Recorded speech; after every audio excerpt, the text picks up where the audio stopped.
성경 공부 시간입니다. 말씀은 주보를 참조해 주시고 성경책에 계신 분들은 성경에서 한번 보시고 앞에 PPT도 화면이 있습니다. 다 확인하시면 될 것 같습니다. 먼저 히브리서 11장 20절 말씀입니다. 저희 교회는 세 번역을 보고 있어서 세 번역으로 읽어드리도록 하겠습니다. 먼저 히브리서 11장 20절 믿음으로 이삭은 또한 장래일을 놓고 야곱과 에서를 축복해 주었습니다. 아멘. 다음은 창세기 33장 10절에서 11절 말씀입니다.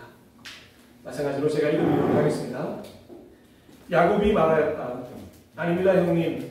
형님께서 저를 좋게 보시면 제가 드리는 이 선물을 받아주십시오.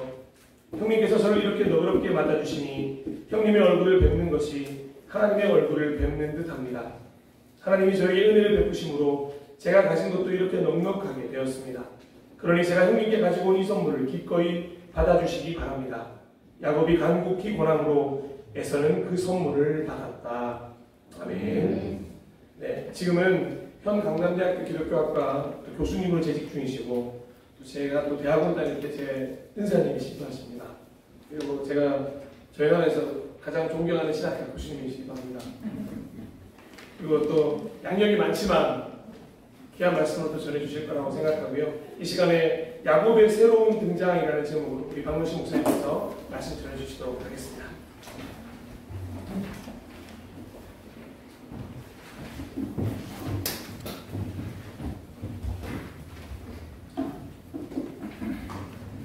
마스크를 좀 풀어보겠습니다. 나를 이렇게 존경해 줄 줄은 몰랐습니다. 참으로 감사합니다. 먼저 따라와서 살리는데 이름이 너무 그렇습니다. 그리고 많이 오셨네요. 옆에 분들하고 마스크 끼고 있지만 그건 인사하시면서 축복합니다. 축하합니다. 감사합니다.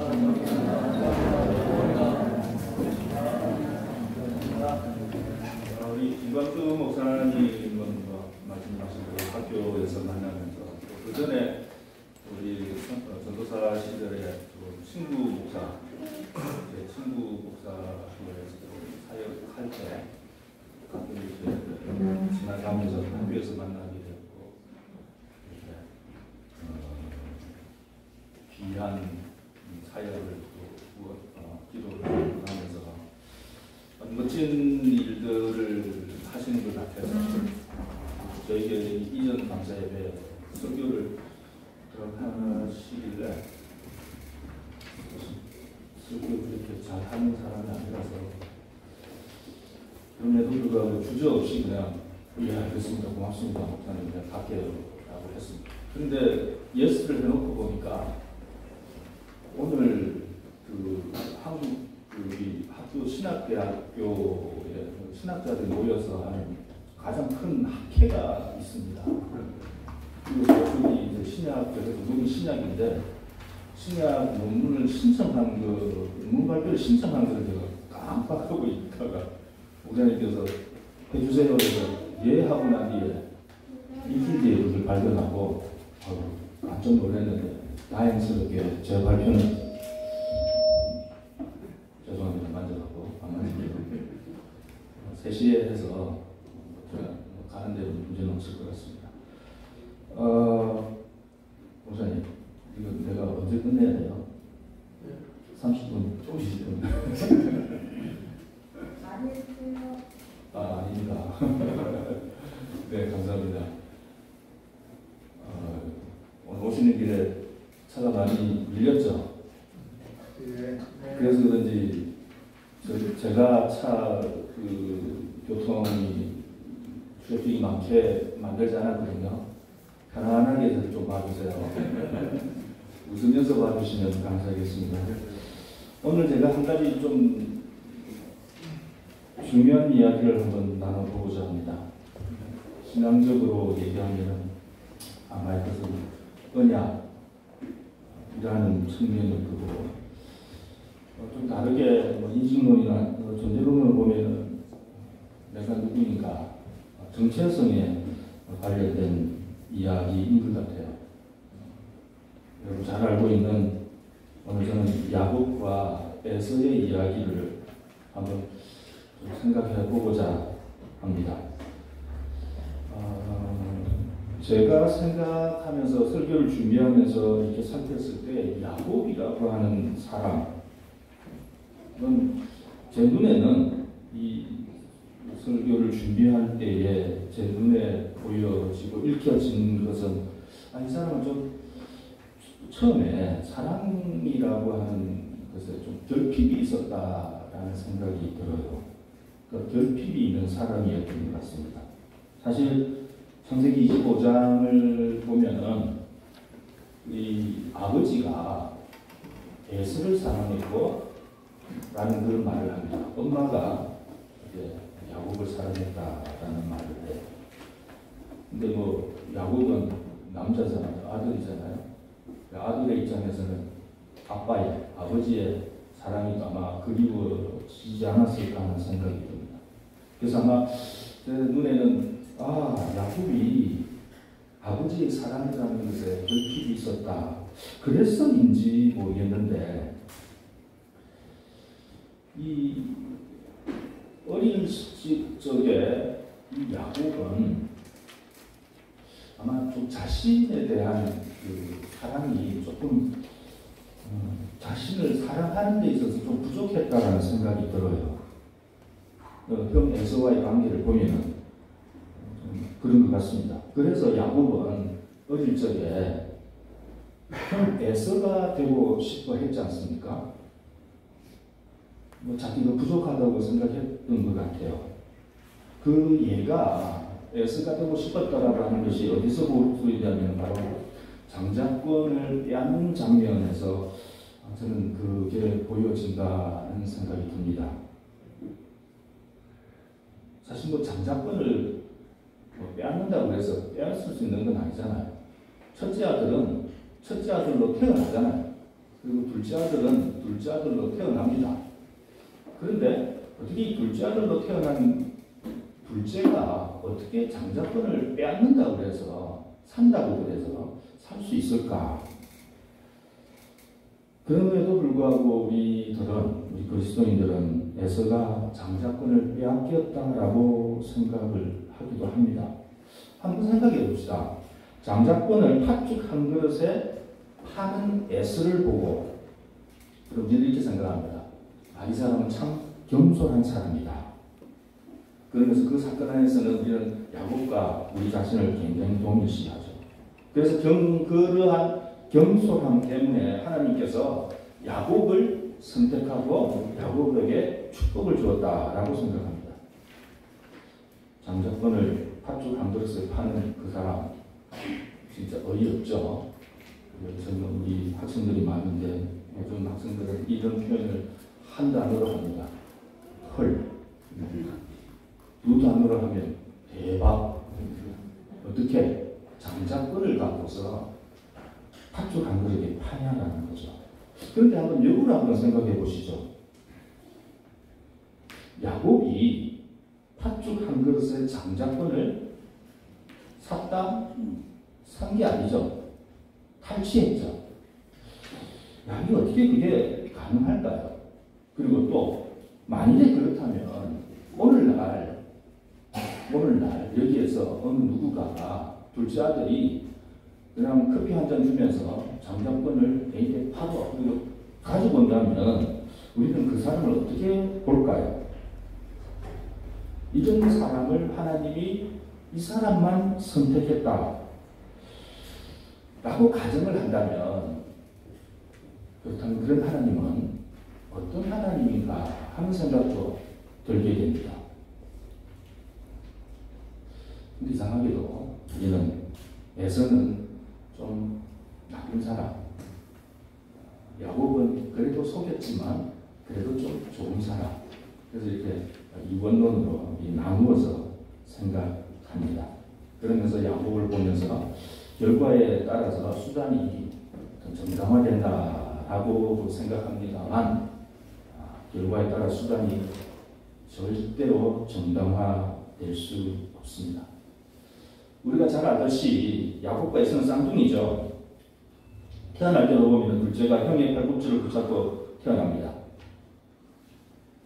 태어날 때도 이 둘째 야곱은 형이 되고 싶었던 것 같아요.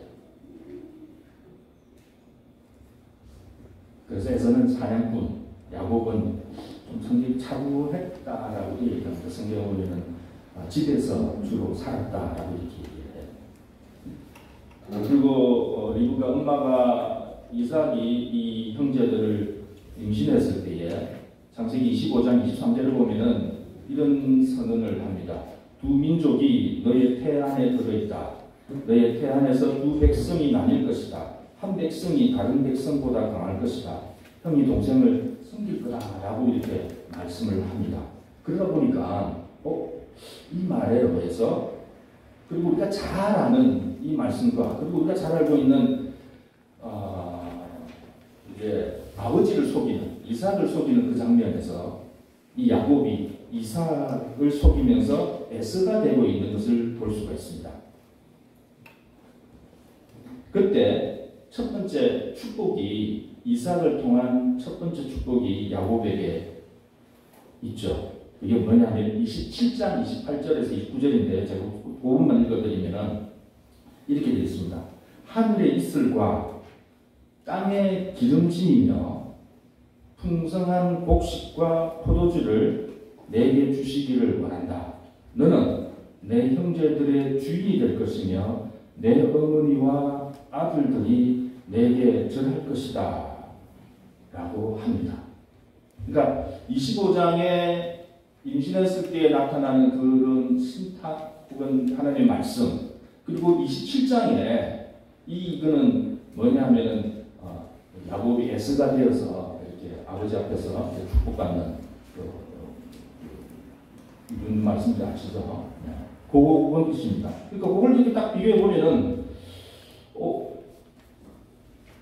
25장과 27을 연결해 보면 이야 하나님께서 야곱을 특별히 선택하시고 특별히 사랑하신다라고 생각할 수 있습니다.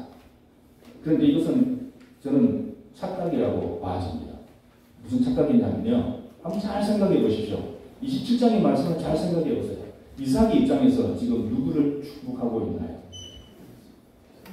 야곱을 축복하고 있나요? 에서를 축복하고 있나요? 에서를 축복하고 있습니다. 그럼에도 불구하고 왜 야곱은 에서가 되고 싶었을까요? 창세기를 살펴보면 에서는 만사가 형통했습니다. 야곱은 좀 아니었어요. 우리가 알다시피 얘기했습니다만 에서는 맏아들입니다. 에서는 태어날 때부터 살결이 붉고 온몸이 털투성이었다라고 합니다. 남자다웠다라는 거죠.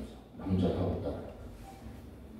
사실 여러분 잘 아시겠지만 에서라고 하는 이름의 뜻 이게 뭐냐면 완전하게 만들어졌다라는 뜻이에요. 그러니까 이게 살결이 붉고 털이 많다라고 하는 게 그때 당시에는 이게 완전한 남자 같다라는 모습인가 봐요. 그리고 여러분 잘 알다시피 밖에서 들판에서 생활하니까 그의 몸에는 아마 근육질이 점점 붙어 갔을 거라고 생각되어집니다. 강했습니다. 에너지가 넘쳤습니다. 사냥꾼이니까 얼마나 잘 달렸겠어요. 날쌘 돌이었겠지요. 들판 자연의 사나이였습니다. 그리고 무엇보다도 그는 아버지가 사랑한 아들이었다라는 거죠. 다윗의 성경 이런 진화론에 보면은 아마 이 사람은 이 에서는 야곱과 둘이가 있다면 야곱은 분명하게 살아남을 것이고 에서는 살아남을 것이고 야곱은 아마 도태되지 않을까 싶어요. 유목 생활을 한다면. 이런 모습은 에서는 수많은 시하나 전설에 등장하는 전형적인 영웅의 모습과도 같다라고 할 수 있습니다. 위험도 있고요. 또 인간적인 감정도 있습니다. 제가 자세하게는 제가 못 읽어드리는데 한번 여러분들이 한번 25장부터 31장까지 살펴보시면은 에서는요 울었다는 얘기가 의외로 많이 있습니다. 울었다는 얘기가 슬퍼했다는 얘기가 의외로 많이 있어요. 그러니까 야곱이 자기의 축복들을 뺏어갔다는 얘기를 들었을 때 벌벌벌 떨면서 말을 더듬었다라고 하는 얘기까지 합니다. 우리의 모습과 생각하는 모습과 그런 표현이 좀, 그러니까 이 사람은 진짜 이 정신도, 육체는 건강했고 정신도 이 상대를 이렇게 보면서 울고 하는 걸, 그런 모습 속에서 뭔가 괜찮은 사람처럼 보여졌다라는 것입니다. 그런데 아까 말한 대로 우리는 우리 그리스도인들은 이상하게 애쓰는 악당 이라는 생각이 우리 안에 너무 많이 있어요. 여러분 절대 그렇지 않습니다. 오늘 히브리서에서 보면은 이삭이 야곱만 축복한 게 아니라 에서도 축복했다라고 이렇게 얘기하고 있습니다. 야곱의 이러한 에서처럼 되리라고 하는 되려는 이 의지가 사실 그렇게 놀라운 것은 아니에요. 우리 대부분의 사람들은, 동생들은 형이 되고 싶었죠. 저는 여동생이 하나 있습니다. 여동생이 하나 있는데 지금은 이제 유럽 독일에서 사역을 하고 있어요. 사모가 되어서, 여동생인데 사모가 되어서 목회를 합니다. 제가 뭐 그렇게 멀리 가니, 저도 이제 유학하고 한 10년 떨어져 있다가 다시 와서 조금 있다 보니까 또 동생이 독일까지 가겠다라고 이렇게 해서, 야, 뭘 그럼 멀리 가? 저희 집은 이제 부산인데요. 대구 정도 가지 뭘 멀리 가냐라고 하니까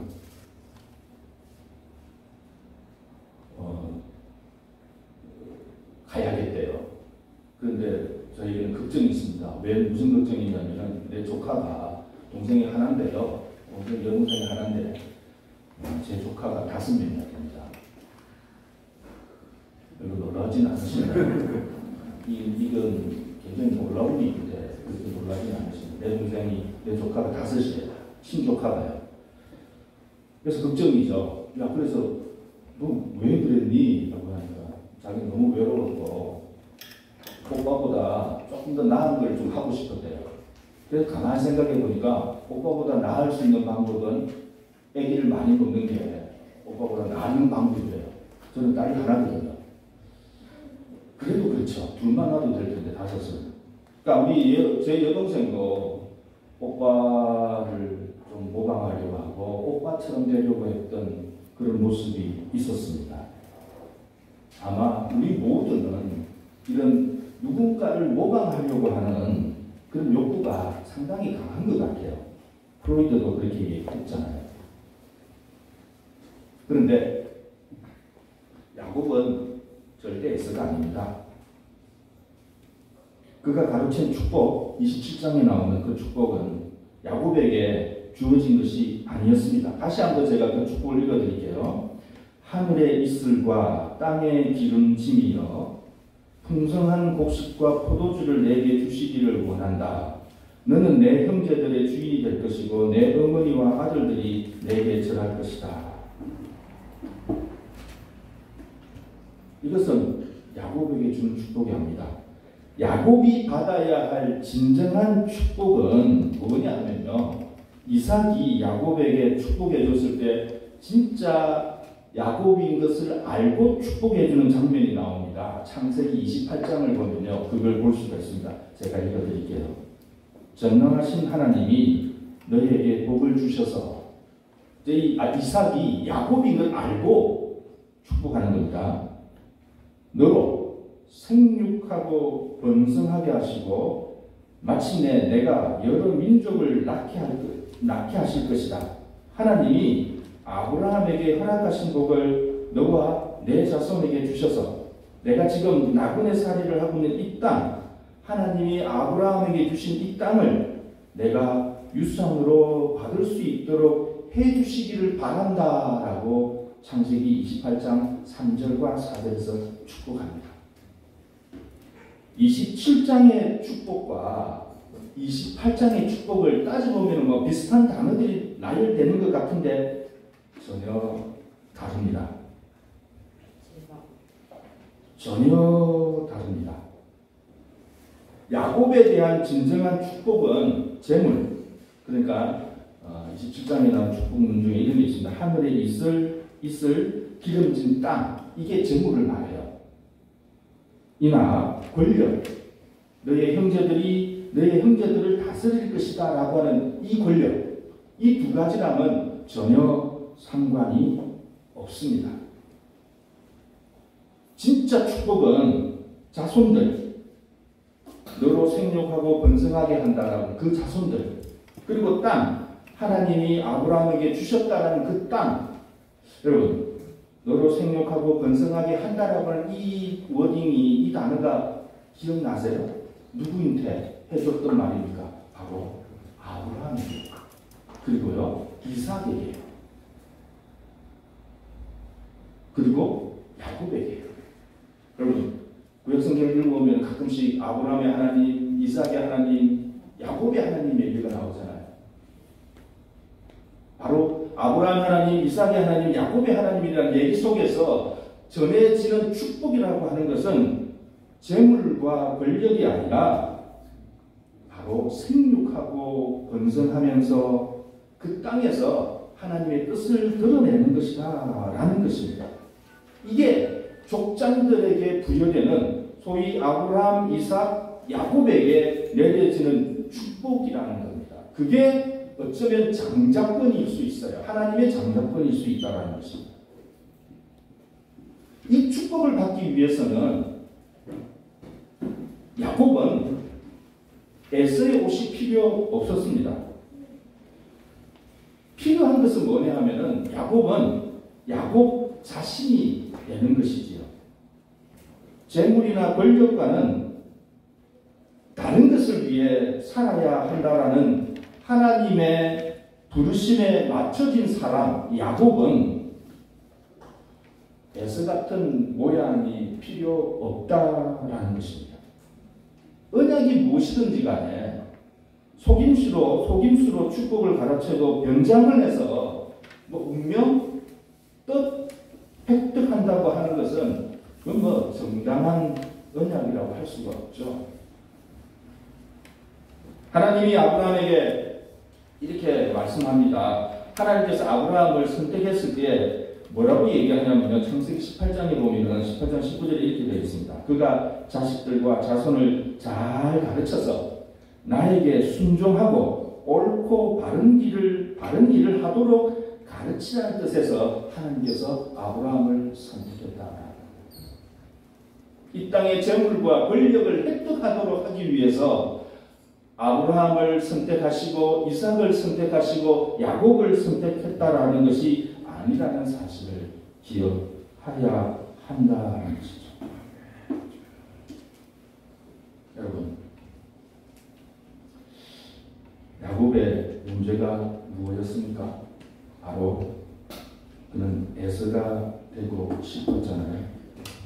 그런데 오늘 읽어드린 본문 창세기 33장 10절부터 11절 오늘 이 얘기를 하려고 해요. 야곱이 다시 등장합니다. 그런데 여기에서는 오늘 제목처럼요, 야곱은 새로운 모습으로 등장해요. 그동안은 사실 제가 중간에 라반에 대한 한 20년의 시간이 흘렀습니다. 22년의 시간. 그러니까 아버지 에서를 도망쳐서 이제 라반의 삼촌 집에, 외삼촌 집에 간 그 시간이 22년의 시간이 흘러갑니다. 그리고 갑자기 등장합니다. 그러면서 오늘 본문 33장 10절에서 11절 제가 다시 한번 해드릴게요. 아닙니다. 형님께서 저를 좋게 보시면 제가 드리는 이 선물을 받아주세요. 형님께서 저를 이렇게 너그럽게 맞아주시니까 형님의 얼굴을 뵙는 것이 하나님의 얼굴을 뵙는 것 같습니다. 하나님이 저에게 은혜를 베푸심으로 저는 모든 것을 갖고 있습니다. 그러니까 제가 하나님께 가지고 온 나의 축복을 기꺼이 받아주십시오 라는 것이 오늘 본문이에요. 22년 만에 형 에서를 만나는 야곱이 저는 이 본문을 통해서 정확히 무엇을 하고 있는지가 분명하게 드러납니다. 그건 뭐냐? 야곱은 그때까지 오랜 세월 동안 자기가 빼앗았던 축복, 27장에 나오는 그 첫 번째 축복, 재물과 권력이라고 하는 그 축복, 그거를 되돌려 주겠습니다라는 것입니다. 야곱이 에서에게 보낸 많은 가축대는 바로 재물, 이 하늘의 이슬과 땅의 비옥함을 상징하고요. 야곱이 에서를 만날 때 만나러 나오면서 어떻게 하는지 앞에 보면요, 7번 절하고 또한 자신을 당신의 종이며 에서를 나의 주님이라고 말합니다. 그건 뭘 말하냐면 바로 권력을 말하는 것입니다. 너희 형제를 다스리고 너희 어머니의 자손들이 너희에게 무릎을 꿇을 것이다 라고 하는 이것을 상징하는 것이죠. 야곱은 더 이상 재물과 권력이라고 하는 것을 원하거나 필요로 하지 않는다. 이제 더 이상 이런 것들은 자신에게 필요가 없다라고 알고 있었고, 그 알고 있는 것을 보여주면서 에서에게 나타나면서 말합니다. 야곱이 나는 모든 것을 가졌습니다. 나는 완전해지기 위해서 더 이상 재물이나 권력을 필요로 하지 않습니다. 라는 뜻이 이 장면에 감추어져 있는 것입니다.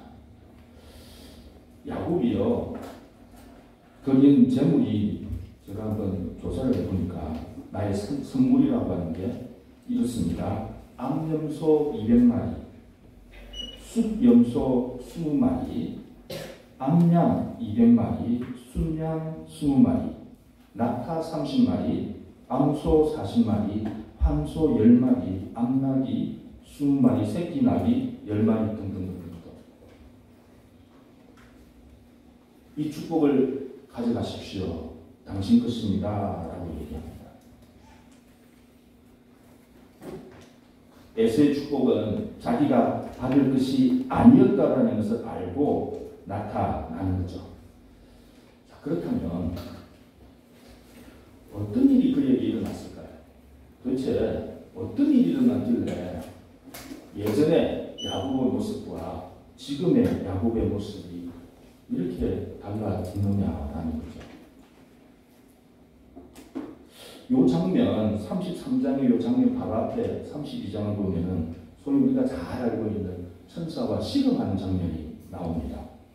야곱이 밤새도록 씨름합니다. 사실 이 성경에서 이 부분을 해석하기가 가장 어렵습니다. 어려운 수수께끼라고 합니다. 야곱이 에서를 피해서 도망했고 한 20년 지냈고 22년 지냈고, 에서가 야곱이 집으로 돌아올 때 한 400명의 장정을 데리고 와서 이 야곱을 기다리고 있거든요. 그 소식을 딱 듣는 순간 야곱이 급에 질리죠.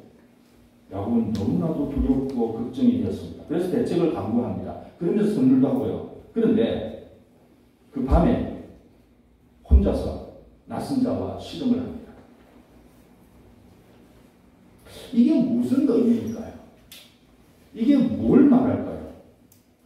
결과적으로 밤새 씨름한 그 낯선 자에게 야곱은 이렇게 얘기하죠. 이런 것 같아요.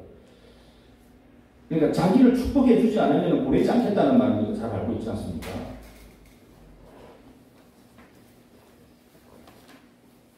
그러니까 축복해 주지 않으면 보내지 않겠다는 말에 그 낯선 자가 뭐라고 그러냐면 이런 축복을 해야 되죠. 내가 부자가 될 것이고, 내가 강한 자가 될 것이고, 내가 안전할 것이고, 뭐 혹은 내 교회가 어마어마하게 성장할 것이다. 이렇게 해줘야 되는데 그냥 이름만 바꿔줘요. 이스라엘이다. 이제는 더 이상 이스라엘이다.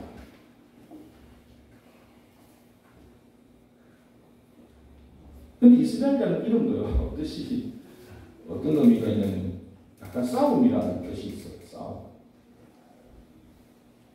그런데 지금까지 야곱이 살아왔던 그 싸움과 이제 그가 치러야 할 싸움은 전혀 다른 방식의 싸움이다라는 것입니다. 아마도 이 씨름을 통하여, 밤새한 씨름을 통하여서 야곱은 확실하게 보았던 것 같아요. 과거에는 자신이 에서가 되고자 싸웠지만 이제는 자신이 에서가 되는 것이 아니라 자기 자신의 모습을 찾는 것, 그것이 진정한 의미의 싸움이다라고 하는 것을 깨달았던 것 같습니다.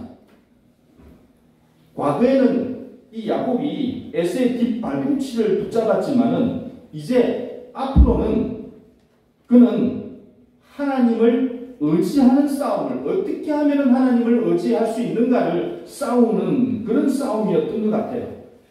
더 이상 하나님의 손을 놓지 않을 것이고 하나님도 너의 손을 놓지 않을 것이다.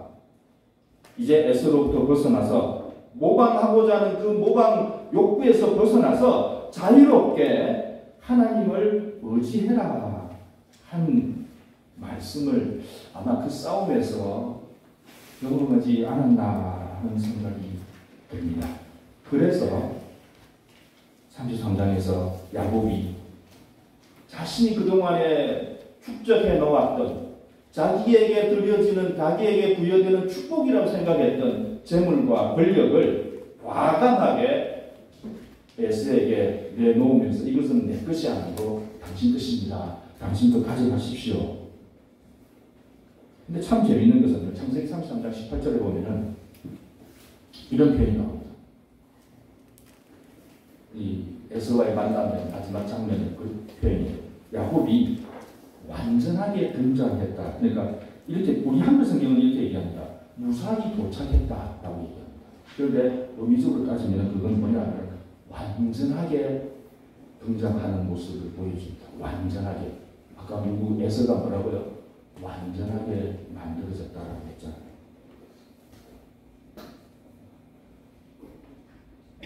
야곱은 더 이상 남의 축복을 원하지 않는 것입니다.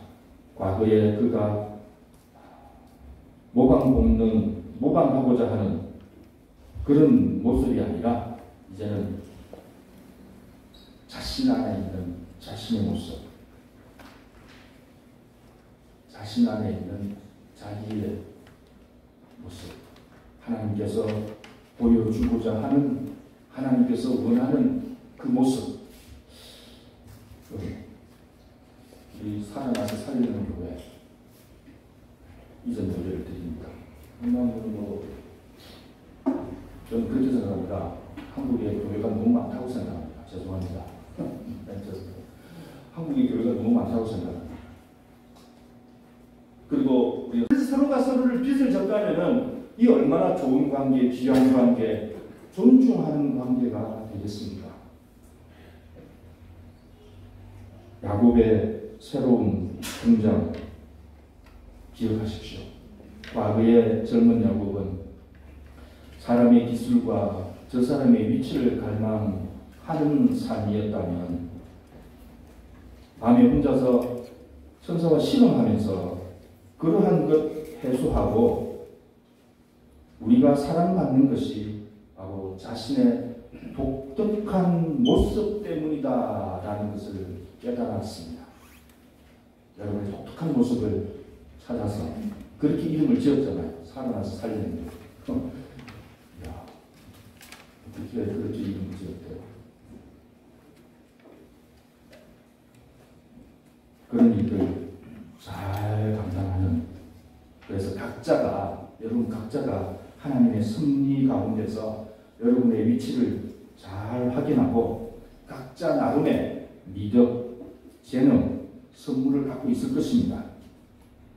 그 각자가 그걸 헌신할 때에 하나님 보시기에 귀한 존재, 하나님 보시기에 가장 멋진 교회로 나타날 것이라 믿습니다. 아멘. 꼭 성공하시기를 주의 이름으로 축원합니다. 기도하시겠습니다. 하나님 감사합니다. 하나님께서 저희들을 하나님의 사람으로 만들어 주셨는데 또 더 크게 이렇게 살아나서 살리는 교회를 통하여 함께 모여 같이 기도하고 같이 나누고 같이 위로하고 같이 웃고 그런 공간, 그리고 그런 사람들을 만나게 해주심을 감사합니다. 하나님, 우리 안에서 나의 얼굴, 이름, 축복을 발견할 수 있도록 도와주시옵소서. 하나님, 귀한 인도하심을 기대하며 예수님 이름으로 기도합니다.